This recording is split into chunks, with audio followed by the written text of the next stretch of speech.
Salam sejahtera bagi kita semua. Rahayu, rahayu, rahayu tentrem.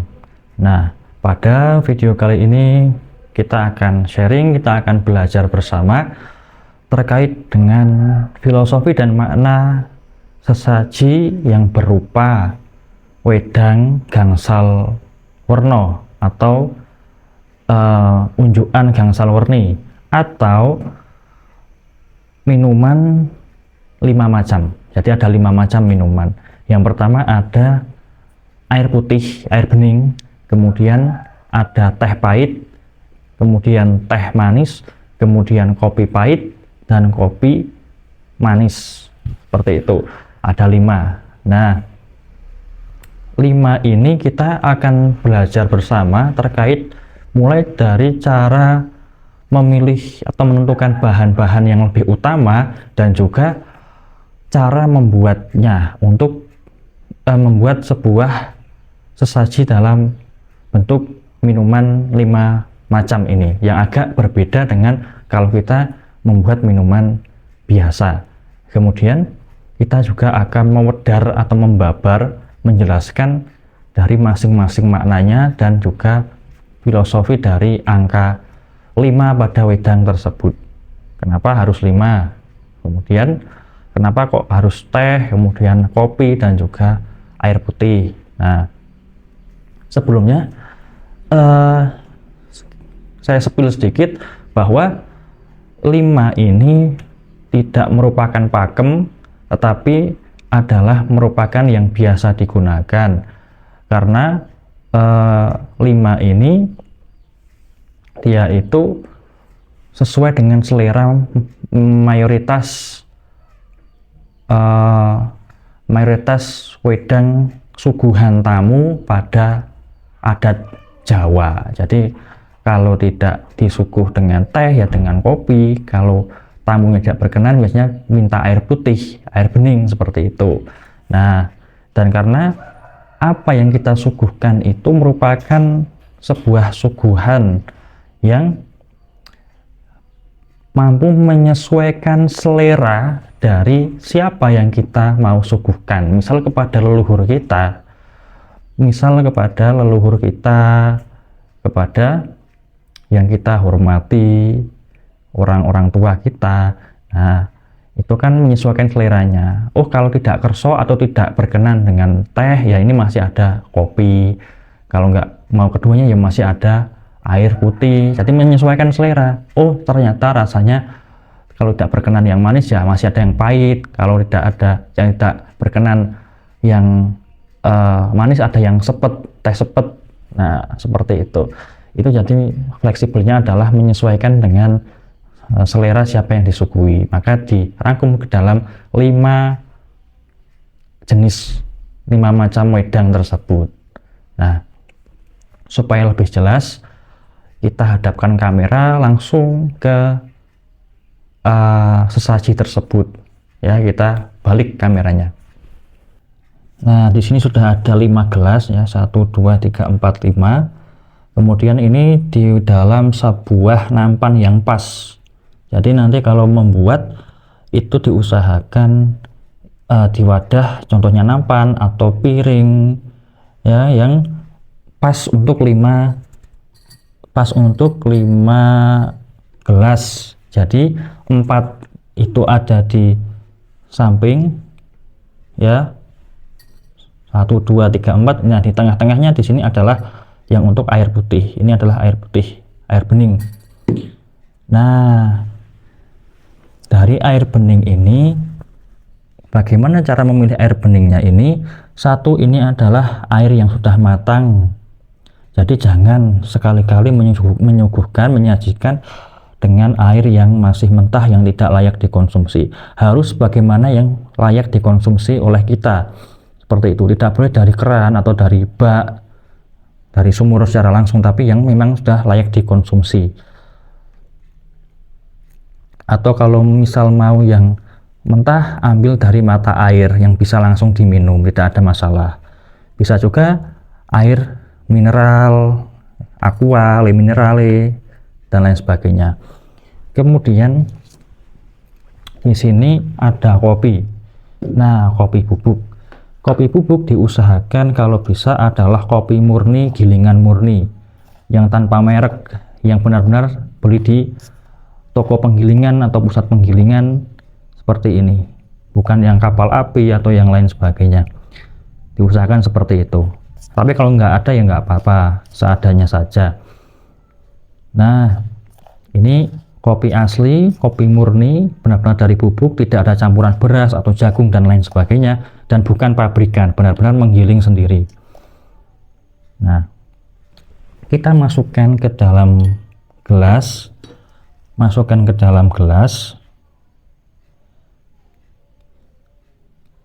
ini ada 2 sendok saja, dan satunya juga 2 sendok.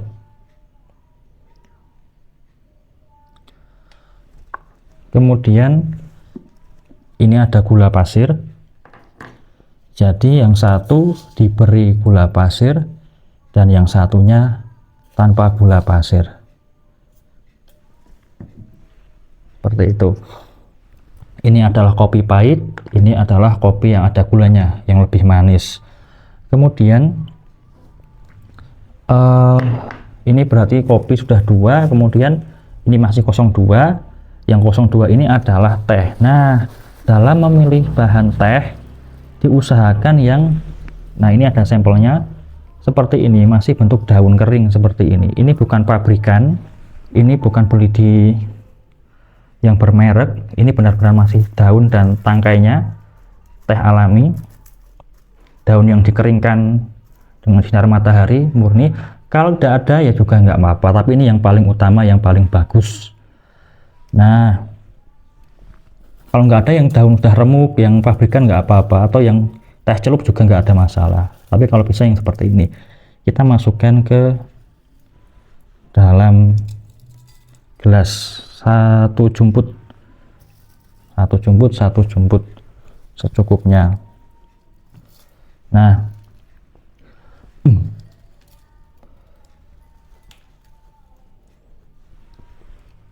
kemudian sama, yang satu dikasih gula, yang satu tidak. Yang satu dikasih gula dan yang satu tidak perlu dikasih gula. Nah, itu caranya. Kemudian ini adalah air dari termos, ya, kita geser. Ini adalah termos, di sini ada air panas yang baru saja merebus. Usahakan yang benar-benar panas sehingga nanti bisa tercampur merata. Dan kemudian di sini ada sebuah filosofi lagi. Nah, bahwa air itu harus panas supaya apa? Supaya nanti ketika dicampurkan, dimasukkan ke dalam gelas itu masih akan menimbulkan suatu uap, menimbulkan suatu asap dan uap. Disitulah sebuah energi yang masih bagus-bagusnya, atau prana yang masih segar-segarnya, prana yang masih segar, yang dihasilkan dari apa? Dari aroma uap teh maupun kopi tersebut, sehingga makhluk-makhluk energi itu bisa menyerap saripati dari uap minuman panas tersebut. Nah, ini contohnya kita beri, jangan terlalu penuh. Tujuannya adalah kalau nanti agak bergeser tidak tumpah, jadi 3/4 saja. Nah, kemudian tangan tahan dulu, jangan sampai refleks mengaduk. Jadi, nah ini perbedaannya ketika kita minum untuk diri kita sendiri dengan membuat sesaji, bahwa jangan sampai diaduk. Filosofinya atau maknanya apa? Biarkan antara teh dan gula, antara kopi dan gula, maupun kopi dengan air panas dan teh dengan air panas tercampur secara alami. Di situ ada filosofi yang namanya adalah nrimo ing pandume Gusti. Artinya adalah menerima dari bagian yang diberikan oleh Gusti, oleh Tuhan. tanpa kita berusaha memanipulasi dengan sendok ini, tanpa kita ngoyo untuk menolak takdir tersebut. Seperti itu. Nrimo ing pandum tanpa protes, tanpa sambat, tanpa amarah, tanpa rasa tidak terima. Ini adalah filosofi bahwa wedang di sesaji ini tidak usah diaduk, biarkan tercampur secara alami meskipun juga akan membutuhkan waktu. Oke. Nah, coba kita dekatkan lagi. Nah, di sini sudah jelas 5 wedang. 5 wedang 1, 2, 3, 4, 5. Ini filosofinya apa? Bahwa yang namanya 5 ya, itu kalau di dalam ajaran Jawa ada yang namanya pasaran, itu ada 5. Jadi ada hari itu kan 7, Senin sampai Minggu. Nah, kalau pasaran itu ada 5, ada Pahing, Pon, Wage, Kliwon, Legi.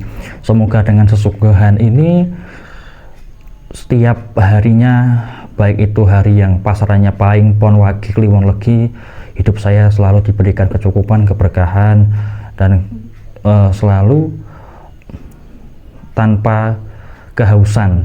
Nah, kehausan ini adalah baik haus secara harfiah, artinya haus ingin minum, jadi kekurangan cairan, artinya adalah kekurangan kebutuhan tubuh, maupun haus akan rezeki, artinya adalah kekurangan rezeki. Semoga terlindungi dari itu semua. Kemudian haus kan juga simbol dari kita bekerja ngoyo. Ngoyo itu terlalu terforsir, terlalu waktu dan tenaga pikiran yang digunakan berlebihan untuk bekerja. Semoga dengan rezeki yang berkecukupan tanpa berusaha yang terlalu ngoyo, terlalu terforsir. Nah, seperti itu. Kemudian kalau mau dalam sudut pandang Islam, 5 itu adalah sholat 5 waktu. Kemudian kalau mau ambil yang lebih universal, itu adalah 5 indera yang harus dijaga. Jadi ponco driyo, 5 indera kang kudu dijogo, yang harus dijaga. Ya, 5 indera di tubuh kita sebagai pusat hawa nafsu. Kemudian ada lagi yang namanya, ini khas dari ajaran Jawa Kejawen, yaitu sedulur papat 5 pancer. Nah, sedulur papat 5 pancer itu apa sih? Yang pertama adalah kakang kawah. Kakang kawah atau air ketuban. Air ketuban. Nah, kakang kawah, kakang itu kan menurut dalam bahasa Jawa itu kakak, mas. Kawah itu kan ya, kawah itu kan yang isinya air. Kawah itu kan berisi air. Cekungan yang berisi air. Kakang kawah. Kenapa disebut kakak? Karena kawah, yaitu air ketuban itu kalau pas lahiran itu lahirnya duluan, keluar duluan daripada bayinya. Maka yang lahir duluan daripada bayi, yang lahir duluan daripada kita itu disebut kakak kita, maka disebut kakang. Kakang kawah, air ketuban yang lebih dulu lahir dari manusia, dari bayi. Dan dia itu kalau dalam kandungan fungsinya untuk apa? Kakang kawah itu, air ketuban itu melindungi janin dari benturan atau dari bahaya. Ibarat kakak kita, orang yang lebih tua dari kita, melindungi diri kita. Seperti itu. Kemudian sekali kakang kawah, kemudian adi ari-ari. Nah, adi ari-ari. Adi itu kan dalam bahasa Jawa itu adik ya. Adik ari-ari. Berarti adik itu lahirnya setelah kita lahir. Jadi ari-ari, plasenta itu keluar setelah bayi lahir, maka disebut adik kita, adik ari-ari, yang dia tuh menyalurkan nutrisi dan oksigen dari ibu ke bayi pada saat masa kandungan. Seperti itu. Adik juga membantu diri kita, bisa dibuat suruh-suruh gitu kan, contoh mudahnya ya, menyalurkan nutrisi dan oksigen dari ibu ke bayi. Kakang kawah adi ari-ari. Kemudian rah itu getih. Getih itu adalah darah. Keluarnya kapan? Bersama dengan bayi itu lahir, ya. Jadi keluar darahnya juga. Sebagian keluar itu kan dari si ibu keluar ya bersama bayi. Nah, yang ada di dalam tubuh bayi itu kan akan kita bawa selama kita hidup, yang merupakan simbol merah semangat hidup, seperti itu.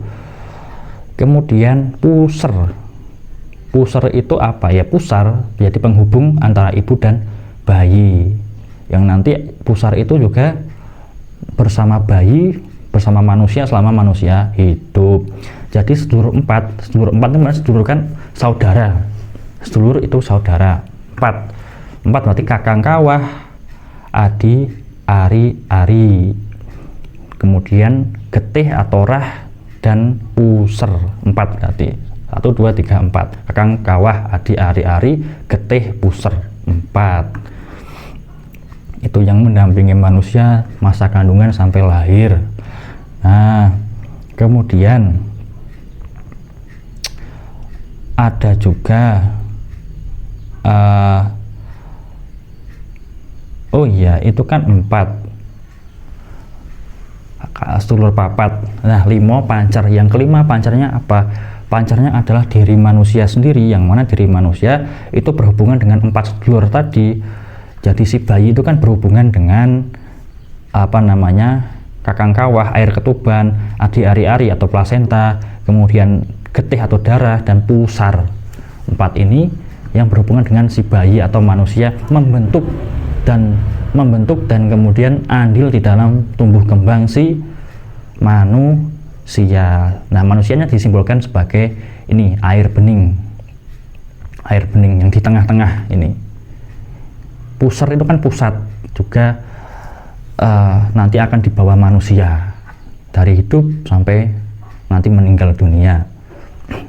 Nah, berarti 4 ini yang di samping-samping ini ada kakang kawah, adi, ari, kemudian getih dan puser. Yang ini tengah-tengah bening ini adalah bayi atau manusia. Kemudian bersamaan juga dengan 4 sedulur itu adalah 4 arah mata angin. Ada timur, barat, selatan, dan utara. Nah, kemudian yang timur itu berwarna putih, barat itu berwarna kuning, kemudian selatan itu berwarna merah, dan utara itu berwarna hitam. Maksudnya apa? Maksudnya adalah 4 warna itu adalah 4 warna yang menyimbolkan nafsu manusia. 4 nafsu manusia apa? Nah, yang pertama ada nafsu amarah. Jadi nafsu keinginan manusia untuk kecenderungan untuk marah, untuk menang sendiri, bertengkar, ya, kemampuan dan keinginan manusia untuk gelut, untuk berkonflik, seperti itu. Kemudian yang kedua ada nafsu supiyah. Supiyah itu nafsu keindahan, keinginan manusia terhadap keindahan seperti cinta, kemudian seperti asmara. Nah, kemudian seperti nafsu birahi, libido, ya, jadi nafsu seksual. Itu bisa masuk ke nafsu keindahan tubuh wanita atau keindahan tubuh pria, seperti itu. Kemudian ada nafsu alwamah, nafsu keserakahan, nafsu jabatan, harta, ingin memiliki lebih banyak, merasa tidak puas, kekayaan, ya, yang bahkan materialis, seperti itu. Itu namanya nafsu alwamah. Kemudian nafsu mutmainah. Mutmainah itu nafsu keutamaan, nafsu kerohanian, nafsu ibadah.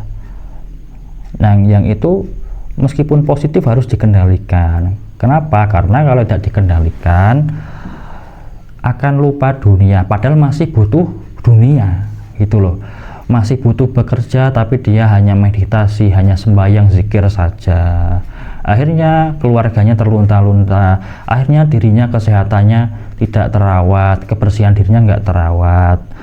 Begitu juga kalau nafsu mutmainah ini diselewengkan, kita pintar ibadah, pintar agama, tapi dijual untuk menjual agama, dapat amplop, dapat bisyarah, duit dengan jalur agama. Nah, ini yang putih lagi-lagi adalah manusia. Jadi di dalam diri manusia yang putih ini, bening ini, diri sejati itu kan bening, karena diri manusia sejati itu berasal dari Tuhan, polos bening.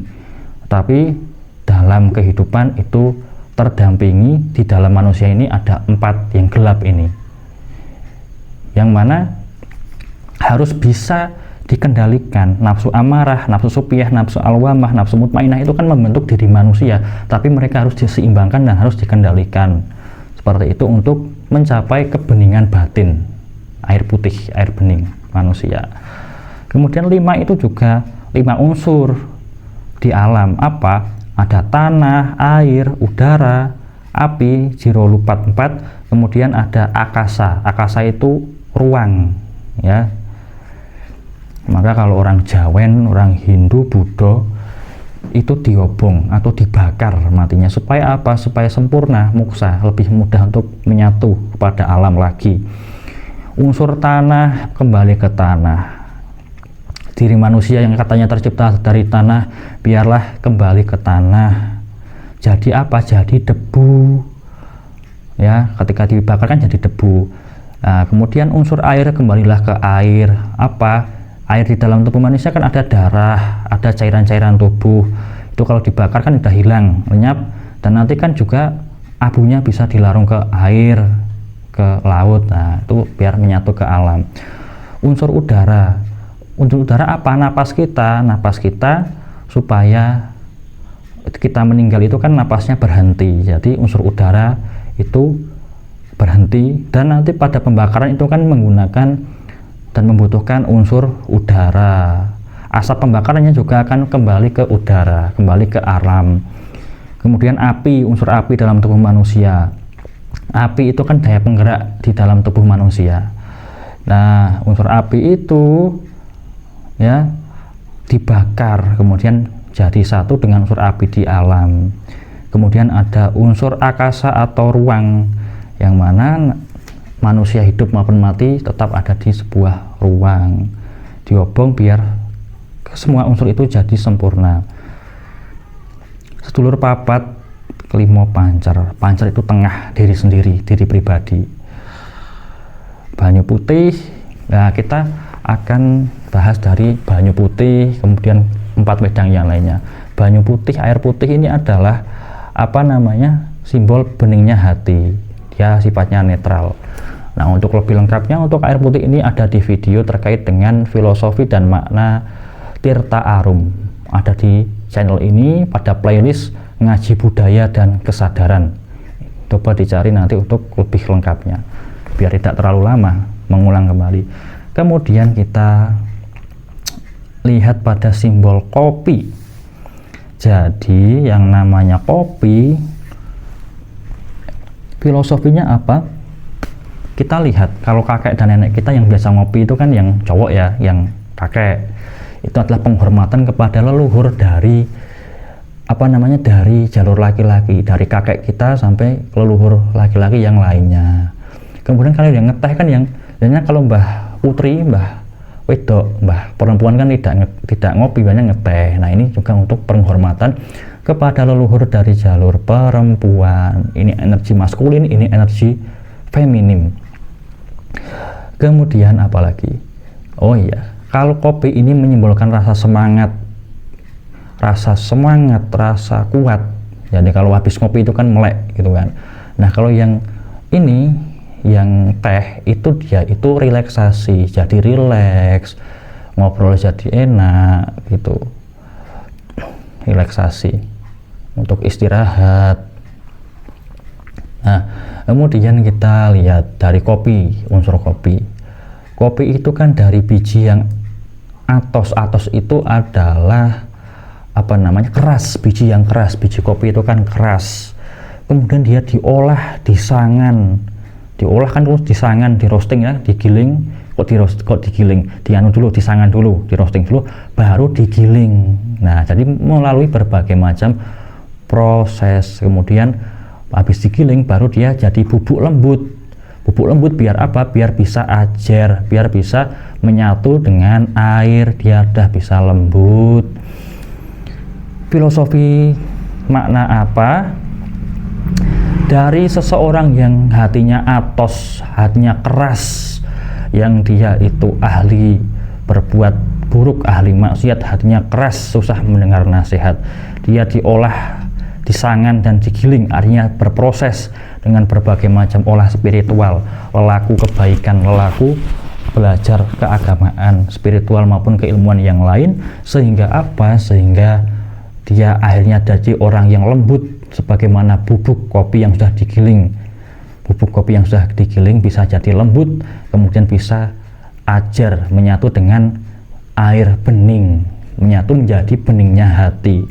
Dari yang dia sifatnya keras, kaku, dan sifat-sifat yang tidak baik menjadi lemah, lembut, penuh kasih sayang, dan menyatu dengan unsur-unsur kebaikan beningnya hati. Seperti itu. Jadi wong sing atos atine yen akeh sinau urip iku bisa dadi lembut.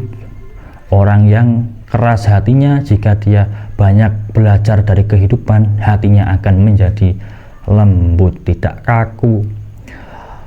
Kemudian kalau dalam sisi yang lain, bahwa kerasnya proses kehidupan ya dan perjuangan itu akan padanya memperoleh kebahagiaan dan hasil yang indah. Bayangkan kalau masih jadi biji kopi, bagaimana kita mau menikmati? Apakah mau kita kletak atau kita gigit dan kita kunyah-kunyah sampai rompol, potol, hancur gigi kita? Atau kalau masih jadi bubuk kopi, ya apakah mau kita hisap? Yang ada malah kesel. Nah, itu kan masih dalam rangka berproses. Kita berproses dulu sampai nanti biji kopi ini jadi bubuk kopi yang bisa diseduh dan kita nikmati. Kita berproses dalam finansial, dalam karir, jabatan, pekerjaan, sekolah, pendidikan, dan lain sebagainya. Itu berproses dulu di awal, yang nanti pada akhirnya kita bisa memperoleh kebahagiaan, kenikmatan dari apa yang sudah kita usahakan, dari proses yang sudah kita lalui, akan ada hasil yang bisa dinikmati. Seperti itu.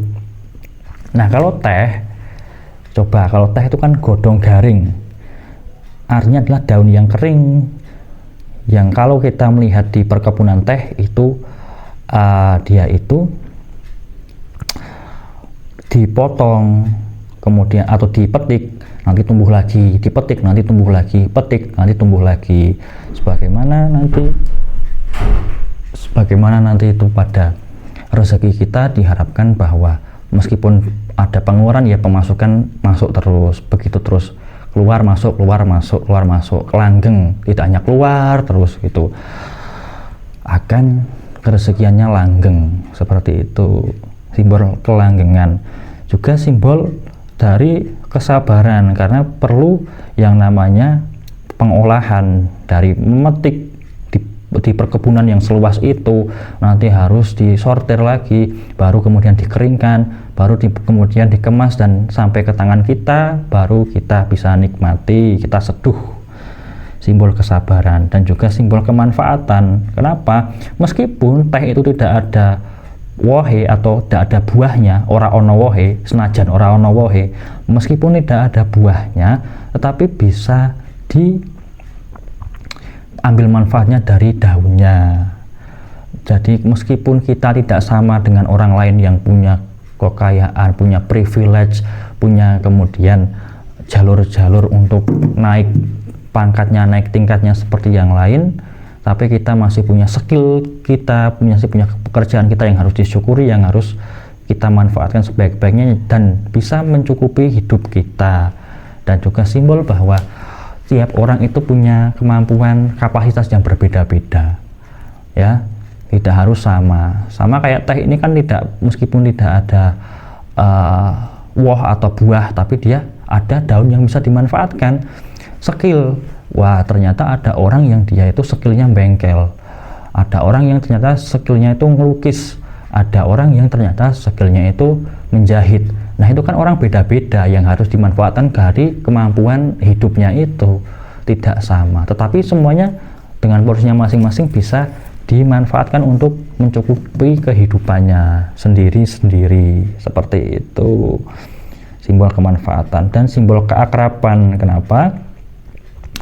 Umumnya adalah teh ini adalah jamuan tamu untuk mengakrabkan kita saat ngobrol, menemani ngobrol itu kan dengan teh, baik di Jawa, di keraton, kemudian di Cina atau di Jepang itu kan ada budaya minum teh untuk keakraban.